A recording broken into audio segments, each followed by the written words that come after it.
This is not your next Minecraft shader pack. Let's make something weird. You've all played Minecraft, right? Because if you haven't, I don't know what you've been doing for the past 15 years. I've been wanting to do a Minecraft themed project for a long time now, but it's just been a matter of trying to find one that hasn't already been done before. When it comes to the furnace, it has kind of been done, but I've never seen someone actually make one to real Minecraft scale. For those of you who aren't aware, the official confirmed size for a Minecraft block is a cubic meter. That's roughly a cubic yard for those of us who measure in American. And that all sounds fine on paper, but in real life, it's kind of massive. So this is gonna be a big project. Let's just get started.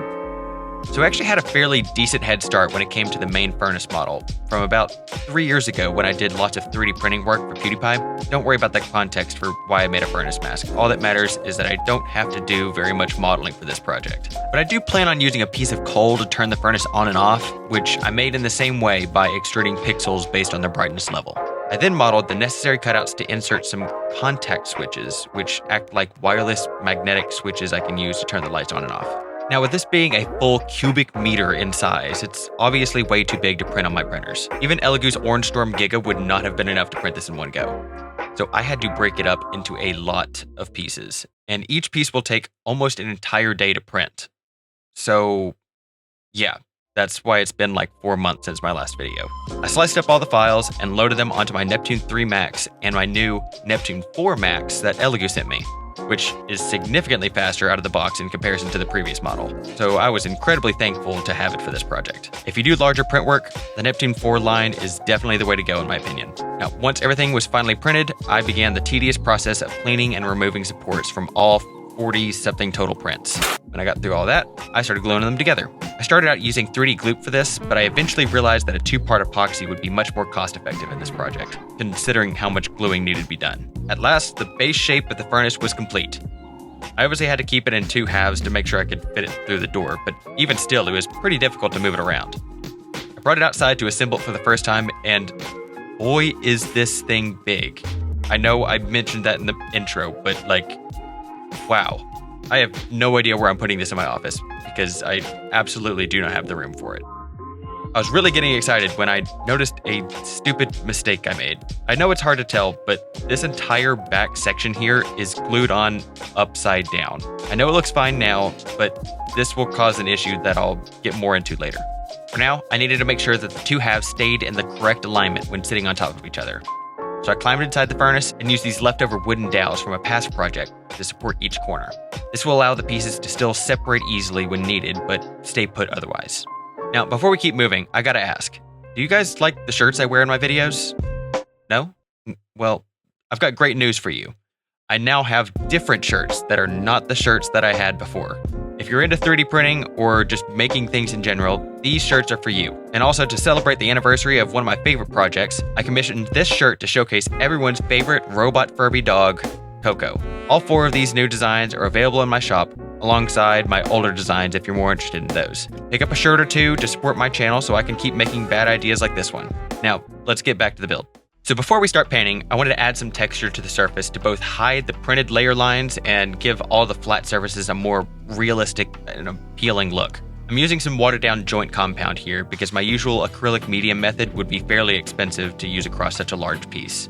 Now, you might be thinking, Austin, joint compound is pretty brittle. Wouldn't applying such a thick layer and not sanding cause cracks and poor adhesion? And you are absolutely correct. But that's a future Austin problem. Past Austin is still in denial of that, and I don't want to spoil anything that happens later. I applied this joint compound all over the furnace using a sponge so I could make some texture as I went, slowly building up a strong foundational surface to work from. Oh, and I definitely didn't forget to install these magnets to help align the coal. I definitely did that before I started texturing. Once all that dried, I gave it a spray coat of primer to give me a baseline of how the overall texture was looking. And it looks so cool now that it's all a more stony color rather than like 18 colors of plastic. But after further inspection, future Austin now hates everything past Austin stands for and wishes he had sanded before applying the joint compound, because this is just breaking off super easily.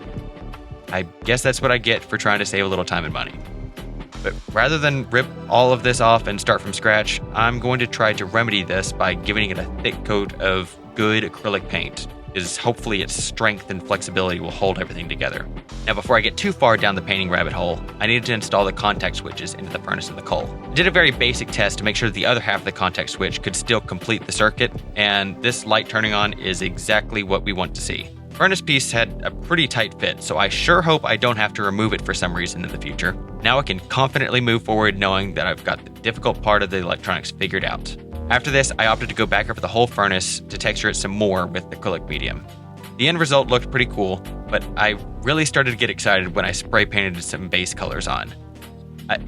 Look, I know we still have a long way to go, but this is already looking awesome. Alright, so you remember when I mentioned this back section was upside down? Well, without paint, it looks fine. But if we were to add the original furnace texture onto this incorrect shape, what I'm trying to say is nothing would line up as it should. I modified the original image texture to align properly with the messed up furnace, and I really don't think you'll be able to tell unless you watched a YouTube video of me explaining exactly how it's wrong. Now, to finally get started with painting the real texture, I mixed up 10 different shades of almost black to a lighter gray color and applied each of them to the corresponding pixel, almost like a weird 3-dimensional paint by number.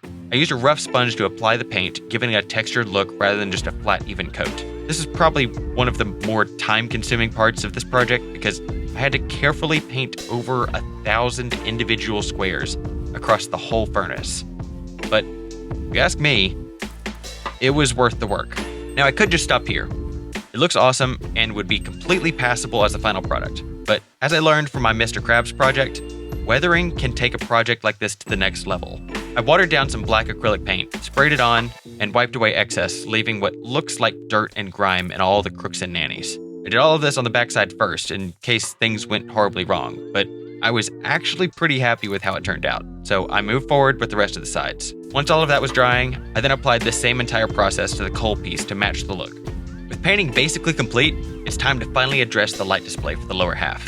I know I probably could have just thrown a monitor down there to play an animation, but that felt like cheating. I think a real analog light display would look way cooler. So I had these pieces made by PCBWay, and they look... Wait, you've heard of PCBWay, right? Because if you ever need a custom part for your project, PCBWay is the way to go. They've got you covered whether you need a circuit board, CNC part, or 3D printed piece. PCBWay actually sent me a Christmas present at the end of the year with all kinds of cool swag, including this little plaque that I'll definitely be hanging up. I've been a longtime fan of using their services for resin 3D printed parts because they always come out with such a clean and finished look to them. But if you need something really strong, you can even print your part in real metal. So whether you don't have the necessary tools and machines to make your parts at home, or you just want a company with real experience in making parts with exceptional quality, go check out PCBWay. I promise you won't be disappointed. So as I was saying, I got a whole bunch of these resin pieces made to help diffuse the light from my LEDs, while still keeping each pixel separated. Didn't model a really good way of connecting all these together, so the only option I'm really left with is to super glue them together. To keep the super glue from seeping down and permanently gluing my pixels to the desk, I put them onto a sheet of parchment paper. There's a good chance they'll get glued to the paper, but I already plan on sanding down the surface anyway, so it's no big deal. Once the resin pixels are assembled, I'm ready to also attach this 3D printed framework for the lights to attach to. It also gives the pixel a more rigid structure to make it a solid single piece. When the glue dried, I carefully flipped the whole thing over and removed the paper. As expected, I have a bit of work ahead of me. I peeled off as much as I could and then got straight to sanding. I had planned on working up through sanding grits until I got to a finish I was happy with, but honestly, I was already pleased after just using 100 grit. I don't want the surface to be too clear and polished because then it won't diffuse the light like I want it to. I then took a bit of a risky move and used some ink to darken the surface of all the pixels. I know that this will make the light display a lot less bright, but my reasoning was that I didn't want the furnace to look weird with the bright white display when the colored lights aren't turned on. The ink will make the furnace actually look like it's turned off and not lit. With the array of diffusion pixels complete, it's time to install the LEDs. I'm using a fairly basic off-the-shelf LED net for this. I know I'd probably get a better more custom result if I had made some type of LED paneling run by an Arduino or something, but this saves me a ton of time in wiring and programming. I got all the necessary LEDs hot glued into place and flipped it over for a little test. It looks fairly cool with this test animation that I made, but after putting in a little bit more work, I was able to program something that much more closely mimics the fire animation from the game, and I am very pleased with the result.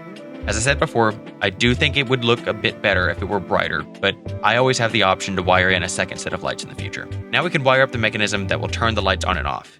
My solution here was to splice the contact switch in line with a basic extension cord that I could then plug into a wall or battery and then power up to 3 sets of lights if I wanted to.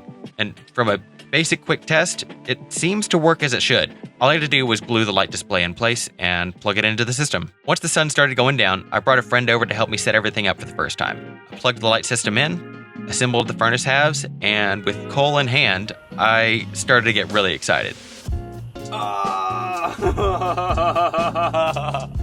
The lights looked exactly how I imagined them. I am absolutely amazed by how good the whole thing looks. But in my excitement and overconfidence, I forgot that I haven't even tested the second part of this.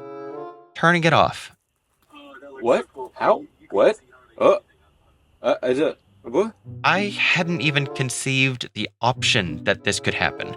How could it be permanently stuck in the on position if this is a commercial product being used in a fairly normal way? Well, the reason is that I'm not using it in a normal way. Remember how I wired it in line with the extension cord? Because of this, the contact switch is receiving the full voltage of the battery or wall outlet that is plugged into when it's only really rated for up to like 24 volts or so. So basically, I overloaded the contact switch. I scrambled around for an hour and I actually found a pretty easy solution. Instead of installing it in line with the main power, I installed it after the DC adapter of the LED net, which steps it down to just like 12 volts or so, which is so much better. But anyways, after confirming that my solution actually worked, it's time for the reveal.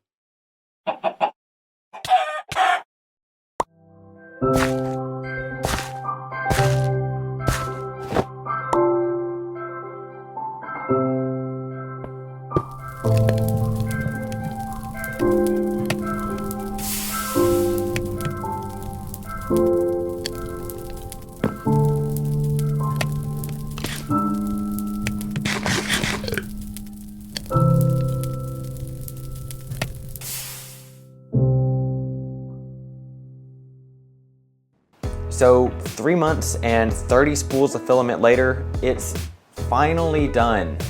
This has probably been my longest and possibly most expensive project that I've done, so I really do appreciate all the support that I get from my patrons. If you like the kind of content that I do, I'd really appreciate it if you join them over on Patreon. But if that's not an option for you, I mean, you could pick up some shirts, or even just subscribing to the channel is a great way to support me. I've got